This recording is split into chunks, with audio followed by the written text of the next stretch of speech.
So we're back here with another new engine, and I'm extremely excited about this because I finally have an all aluminum 6.0. So the motor is called the LFA and the transmission behind it is called the 2ML70.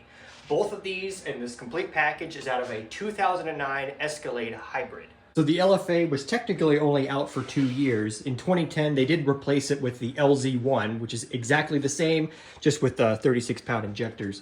But yeah, this whole entire combo is not very common.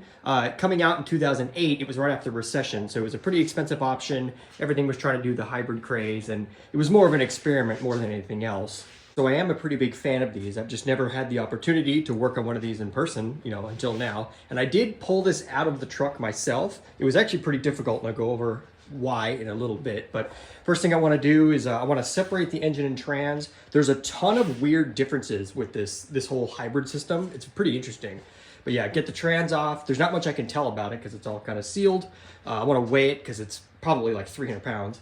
And then go through the motor, see if we can get it running, and see what we can do. So the trans is extremely interesting. Like I said, it's called the 2ML70. It is technically a 4-speed automatic. It has 4 fixed gears, I think, in there. However, it also can somehow operate as a CVT. I don't fully understand how that works. But the main significance is that it has 2 big electric motors in it. You can see here, so here's the 300-volt leads. I don't have the inverter. I did pull it out with the whole truck. But yeah, it's got a bunch of really weird things. First off, it's ginormous. It has no torque converter. I don't know, I think about taking it apart, but probably not. If anybody needs this, definitely let me know. But yeah, so now I'm gonna figure out how to get it separated and not have everything fall, and we can go more into this and more into this. So all the bell housing bolts are out. I've already got some separation. I've got the trans kind of on my big motorcycle jack, and the motor is being held by my hoist. We can just start cranking up on it and see if we can get them to pull apart.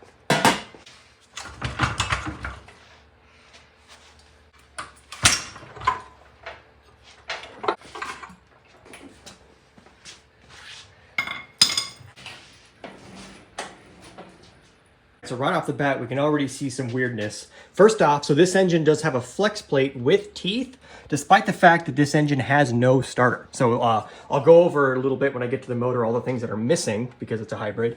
And then we've got, 6 bolts going this way, technically for like the converter. There's some sort of like toothed ring here. I think that's some sort of input for the trans. I forget if there was some sort of sensor. Yeah, there was maybe some sort of sensor there. It's been a while since I pulled it all out and I didn't know what I was looking at anyway. And then, so this is not a torque converter. I think it's either a fluid dampener or some sort of just like drive for the main pump. As you can see in here, there's not a lot of room for the bell housing is super shallow. I'm hoping I can actually use this bell housing for the run stand. It might be just shallow enough to fit a flywheel. So like a regular manual transmission flywheel, and this will also make it hug closer to the back, but I'll play around with that.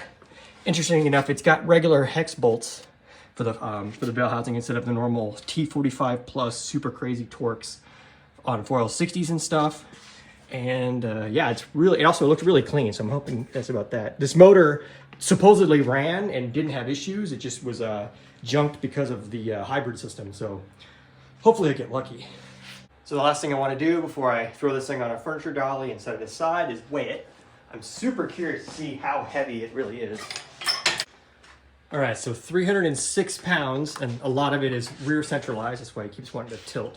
But so I've got a 4L80 in the back, and I weighed that with no converter. That was $180. So that means this thing with no converter obviously doesn't exist, but no converter plus all the fluid spill, it's over 120 pounds heavier than a 4L80, and then probably like 200 pounds plus of a 4L60. So yeah, this thing is not light. So now here we are with the actual engine itself. When you first look at it, it basically looks like your typical Gen 4 truck engine. You've got your Trailblazer SS, GMT 900, whatever you want to call it, style intake manifold, short EV6 30-pound injector, stainless rail, 4-bolt throttle body, a set of Gen 4 coil packs. That's all the same, none of that is special.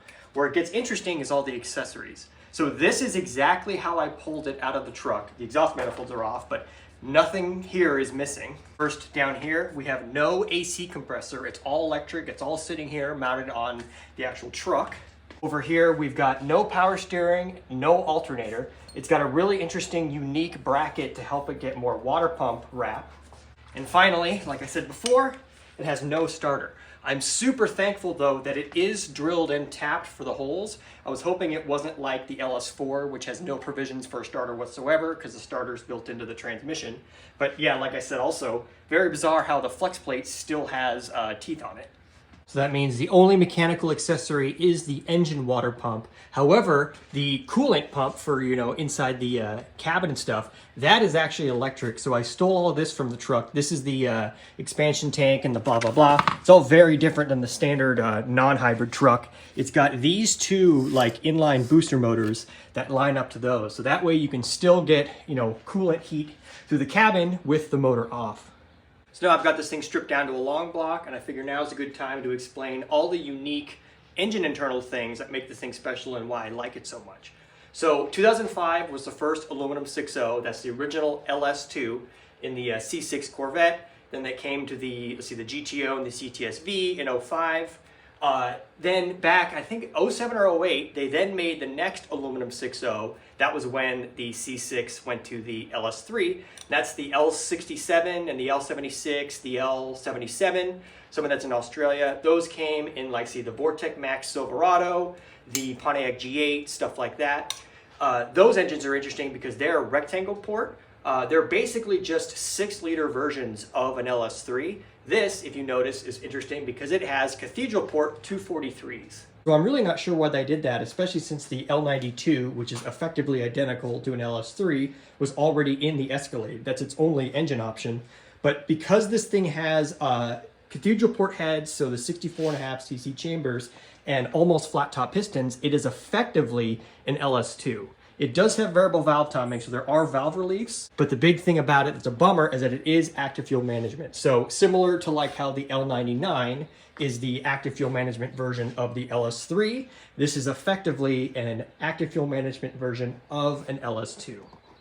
And oddly enough, even though this thing has, I think it's around 10.7 to 1 compression, it's actually the lowest horsepower rated Gen 4 6.0 they ever made. The LY6 to the LS2, those were all rated between like 360 to 400. So somehow this thing makes 30 less horsepower or whatever. But what's significant is that I have never actually tried to fire up an active fuel management motor on my run stand. The reason why I've never fired up an active fuel management motor on my run stand is because of this. So this is my LH6 that my wife and I pulled out of the yard about a year ago, or a little over that now. And every single one I've ever gotten, they're sent to the yard because the lifters collapse. It's not that big of a deal, you just have to pull the heads off, but pulling the heads off is a pretty big job, and most of the time now they're just remanning the engines and just doing a full log block swap since the same amount of time. But yeah, I have never tested actually firing up an AFM motor on a run stand since everyone I had has always just had the collapsed lifter. This, because it was a hybrid, supposedly it was pulled off the road because it had electrical issues. I haven't opened it up yet, but what I'm going to do now is rack it up on the run stand, pull the valve covers off, we'll spin it over, see if we have a collapsed lifter, and if I determine that we don't have one, I'll try to start it. If we come back here, this is the plug for the AFM. So it does have 5 pins. I've gone through wiring diagrams and tried to figure out exactly how this all works. I've got that, so that's my 2012 Silverado. That's active fuel management motor. However, it's been turned off basically since the truck was new. I turned it off in the tune. However, if you unplug it, even with it turned off, it will send the truck into reduced power mode because of all the Gen 4 computering. So yeah, like I said, no one has tried to fire one of these up, at least I can't find anyone, that has tried to fire them up with nothing. So even if it doesn't have any bad lifters, it might freak out, but only one way to find out. All right, so we're all racked up here on the run stand. You can see I got my T56 bell housing. I mounted a starter, which starter has never been there before ever. And then I actually, it's kind of hard to see, I did leave that flex plate and torque damper thing. I left it all on there and it does spin over with it. So it's interesting to see how that works with having an actual starter. So the idea now is I'm gonna pull the valve covers off. I have all the plugs out, spin it over, and then we're gonna start identifying whether or not any of the lifters are bad and if it can pump oil and go from there. I'm about ready to pull the valve cover off. I realized I never actually checked if there was oil in this motor. I never drained it or never did anything with it. It's not showing anything on a dipstick, but then I opened up the drain plug and there's stuff coming out. So I'll wait to have this all out before I put more oil in it, but let's see. It looks like, okay, yeah, so clean, but kind of charcoaly and dirty. That's what this side always looks like because it has the suction line for the PCV. All right, so other side. Super clean. And no damage, no whatever. So now I'll fill it with oil till I get it on the stick, and then we'll spin it over with the starter, no plugs in it, and see it, watch it build oil pressure. So it's got oil in it. Let's crank it over. Let's see what valves do what.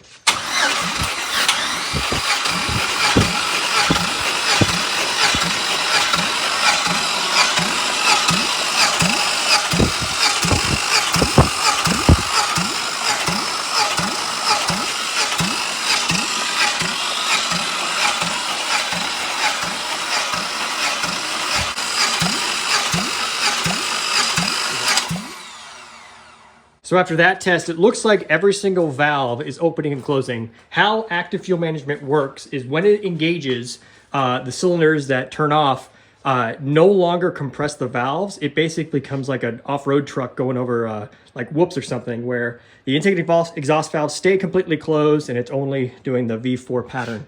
But all four are cranking and doing their thing. So it must be able to actually have the lifters not collapse with nothing plugged in and no pressure. But I haven't gotten anything up to the top yet. It usually takes a while anyway, so I might crack this back here and see if I get oil coming out here. That's usually my next test, but let's just keep playing with it.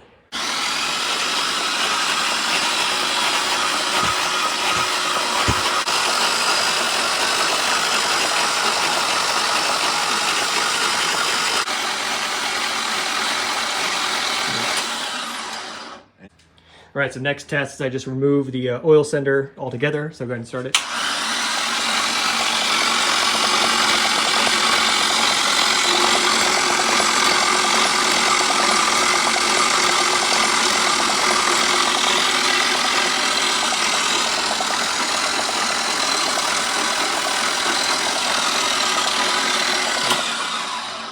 All right, yeah, so that's supposed to like spray out, or at least I think it is with Gen 4.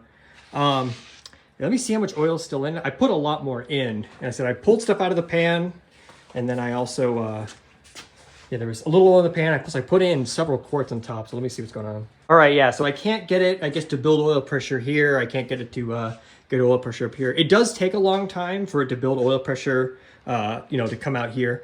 The thing is, so I'm not entirely sure how this all works when there's no power going to it. Same thing with the VVT. Both of these work off of oil pressure, but maybe they need 12 volts to close or 5 volts to close something to have the oil do with something, and you know, who knows. But I figured really the only test I can do is just trying to fire it up. It needs to come apart anyway, because obviously I'm not going to run it with variable active fuel management and variable valve timing. So the heads have to come off, the lifters have to come out. So if it's not making any oil pressure, it's not like it's under any load. I'm not going to like try to break it. But so yeah, I guess figure now I'll just finish racking it up with the carb and all the intake stuff on, and see if it'll fire. All right, so I got this thing all racked up. The beauty of the Holley, or MSD rather, I guess it's the same company, the 6014 box is that it takes both 24 tooth and 58 tooth. So all I got to do is, so this is my harness for the crank and cam sensor for the 24 tooth. Included in the box is another one that has it for 58. So the connector looks the exact same, but it's a slightly different color. I guess I don't know if you can see it, but it's like a lighter, like tan color for the crank signal, and then the cam signal is no longer back there. It's up at the front. So cam signal, that's plugged in. That sensor, that's for the variable valve timing. I think that's just the position, not like controlling any of it, because it's a you know, big hydraulic disc thing. But yeah, so everything's racked up. I have the C5 Corvette SLP mufflers on, makes it sound a little better. So it might make a bunch of crazy noise, but really no way to, you know until we do it. But let's see what happens. Hope it doesn't make some crazy noise.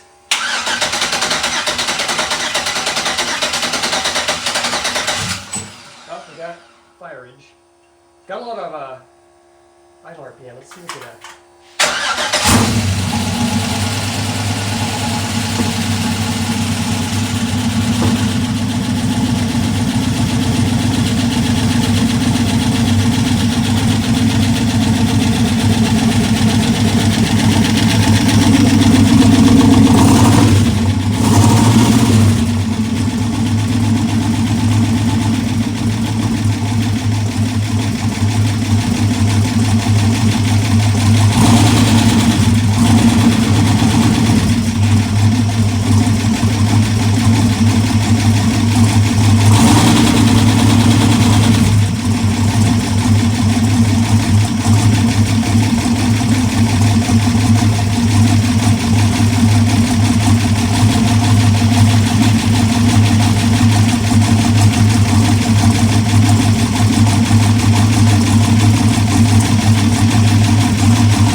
All right, so the motor does in fact run. It's definitely making some clattery noises. I figure, so it was also, I think it was missing. It was kind of shaking and I could kind of feel it from the exhaust. So about the water, we can do the header test. So good, good, good, good. Yeah, they all seem to be burning off. So yeah, that's not, but anyway, so yeah, we can pull off this, we can pull off to this and then, you know, crank it over and start it and see if it geysers out oil. And then if not, pull the valve covers off, pull the coil packs off, and see if I can get it to start with the valve covers off and then see how much RPM does whatever. But potentially it might actually have a bad, it sounds like multiple like sources of tapping noise. So I don't think it's one lifter that I just didn't identify, but yeah, I'll just keep testing, but it does run.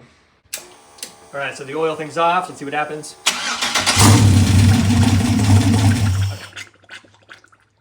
We got oil. We got a lot of air in the oil, but we got oil. All right, so since it's getting oil here and it's spraying, it's not going to lock the motor because the main thing is that if the bottom end gets oil, I tried looking in through this. It looks like I don't see any oil coming up to the top. There must be some sort of oil gallery that needs to be doing something. I don't know. It's all kind of weird, but I figure we'll just run it, rev it. Hopefully it goes away. If it doesn't, then we'll start pulling valve covers.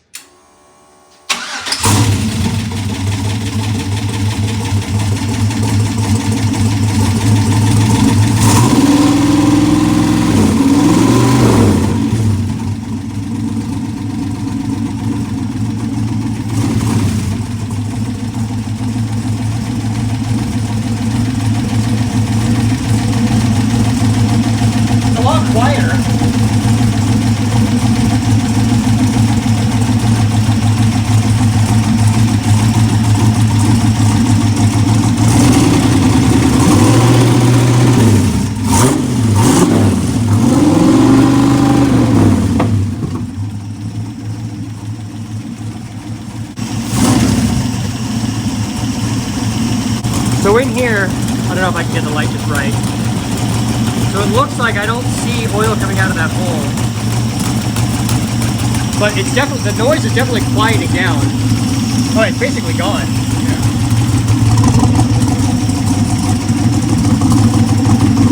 And these mufflers make everything sound beefy on the run stand.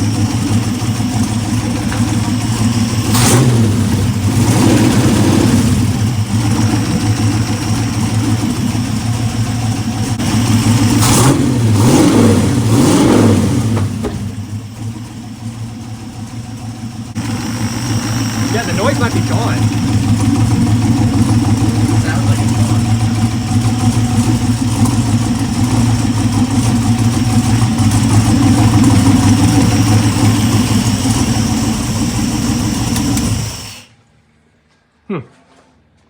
All right, so I got this valve cover off, and it looks like we are actually getting oil up to the here. So that one looks that one's like dry and clean, but all the other ones look okay. That one looks like it has a tiny little bit. Yeah, we're getting oil up in here. I guess I'll pull the other one to see if it's just that cylinder that doesn't look like it is getting it. What I might do, so I've built a rig kind of out of like a piece of stainless to hang the coil packs while the motor's off. It's a whole pain in the ass, but maybe then to like rev the hell out of it to try to get it to really spray oil. But I might not have to do that. I might just rev it up anyway. But here, let me pull the other valve cover. All right, now this side's off. So as you can see, that's what I was seeing through the fill hole. So that's nice and dry. But that's oil. No oil. So yeah, it looks like a couple of them aren't getting oil. So there must be something weird with when some valve or not solenoid, but some whatever in that thing isn't happy. It doesn't want to send oil. Maybe it might have low oil pressure because of it, you know, who knows. But I think I'm just gonna slap the covers back on, rev the hell out of it, and you know, just keep having fun with it. I got this thing all buttoned back up, but before I start it up and rev it again, I pulled this out. So this is in my backyard somewhere. This is this valley pan. This is what it looks like, you know, covered in dirt, but that's effectively how it all works. So you've got, so there's the oil pressure sender that, you know, now goes through the valley pan rather than not on the Gen 3 style. And then, so those are the block offs for those towers. And then there's like solenoids and blah, blah, blah. So I really have no idea how this thing works. All these vanes have oil going through it.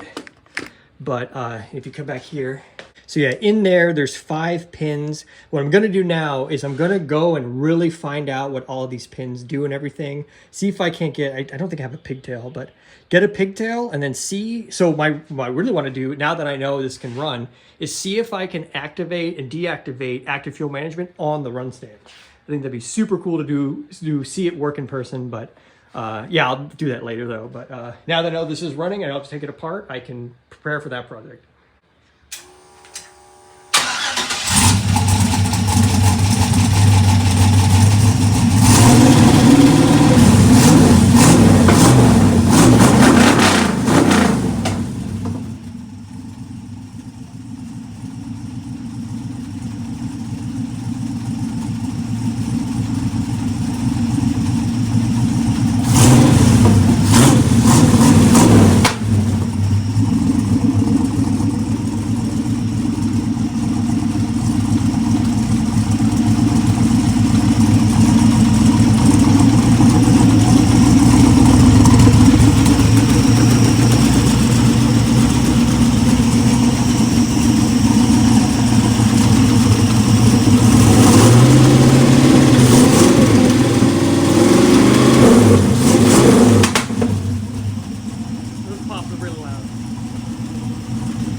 Noise at all.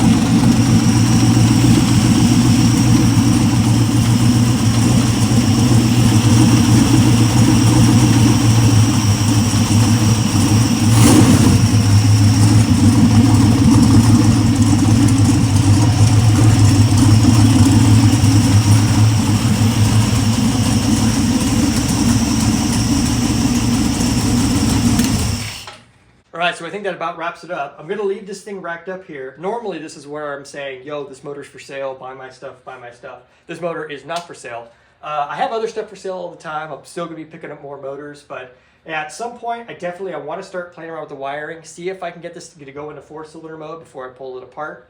But yeah, I've got other motors lined up, but aluminum 6.0, hopefully I build it someday. I might even steal some parts off the red motor, maybe not. I don't wanna, steal parts from running engines, but anyway, running engine, hopefully new stuff coming soon.